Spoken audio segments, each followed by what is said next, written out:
And so when I look at the great Asian powers and I forget the newspapers, Japan leaps out immediately. That would be one power. The second power that I'm looking at is Turkey.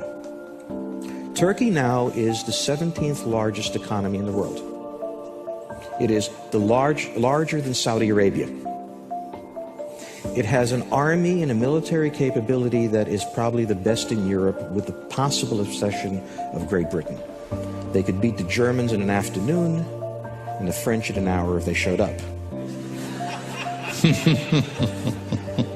So when we take a look at the Turks, it is not an accident that President Obama, when he finished his tour of Europe, it's quite an unsatisfactory tour of Europe, finished off in Turkey. And the message to the Europeans was very simply, you know, I really enjoyed eating with you guys and talking to you guys and being told no by you guys. Now I'm going to go to a real ally that has real military power, is negotiating with the Syrians, is working in Iraq, has a very close line to the Iranians, and the Iranians are quite frightened of them, is negotiating with the Armenians, stabilizing the situation in the Caucasus, which is a serious power. Whenever the Islamic world in the past 1,000 years has had a unification, it has been under a Turkic power, and for 500 years it was under the Ottoman rule. And when it was under the Ottoman rule, the Arabs took a subordinate position, and the Turks created an order.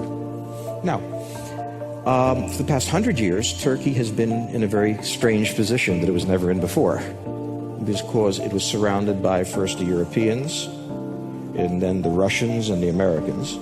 But the Americans are leaving, the Russians are not coming back, and the British are busy doing other things. And suddenly Turkey is unfolding its wings. And there's no one in the region when you talk to who doesn't, in every discussion of politics, doesn't in the second session build up what do the Turks want. Biz onlar gibi olamayız.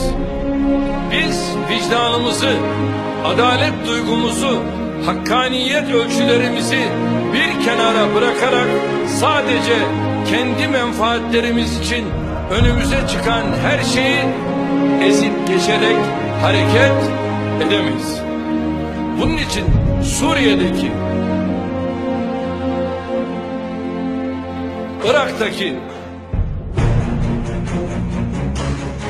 Balkanlardaki, Kafkaslar'daki, Kuzey Afrika'daki kardeşlerimize yüreğimizi açtığımız gibi Arakan'da zulüm gören mazlumları da yalnız bırakamayız.